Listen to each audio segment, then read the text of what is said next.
আমাদের মামুনুল হককে শুধু আমার একটা কথা জিজ্ঞেস করবার আছে, মামুনুল হক তুমি কে? তোমার বাবা 1971 সালে কি করেছিল? পাকিস্তানি সেনাবাহিনীর দালালি করেছিল, মরক, ফাঁসি এবং মেয়ে মানুষ সাপ্লাই দিয়েছিল। সেই কুলাঙ্গার পাকিস্তান এবং পাকিস্তানের দালাল এই আজিজুল হকের সন্তান হচ্ছে মমিনুল হক। ওই কাল ছাগলের চাপে বাঘের গাল। আজকে পাকের বাংলাদেশে বসে বাংলাদেশের শত্রুরা বাংলাদেশে তারা বঙ্গবন্ধুর ভাস্কর্য নদীতে ফেলে দেবার হুমকি দেয়, আর আমরা চুপচাপ বসে থাকি। কেন থাকি? কারণ আমরা আমাদের দল আজকে রাষ্ট্র ক্ষমতায়। আমরা এরশাদ বিরোধী আন্দোলন করেছিলাম আর্মির সামনে দাঁড়িয়ে, আমাদের শক্তি ছিল, সাহস ছিল।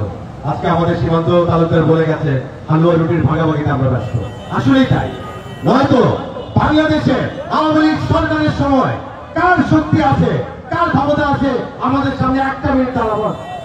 এই কর্ণফুলী নদীতে সমস্ত হেফাজতকে ঘাট ধরে বের করে চুয়ানোর জন্য এই চট্টগ্রামের মুজিব সৈনিকরা যথেষ্ট, কিন্তু হচ্ছে না।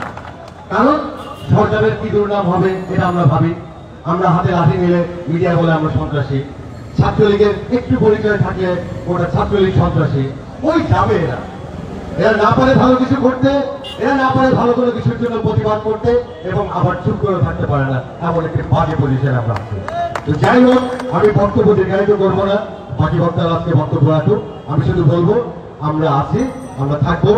আওয়ামী লীগ, ছাত্রলীগ, যুবলীগ, যতগুলি প্রতিবাদী সংগঠন আছে অপরাধে বাংলা তাদের ছায়া সঙ্গী।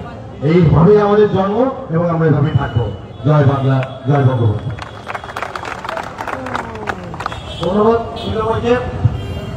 আজকের এই প্রতিবাদ সমাবেশে এখন সংহতি জানিয়ে বক্তব্য রাখবেন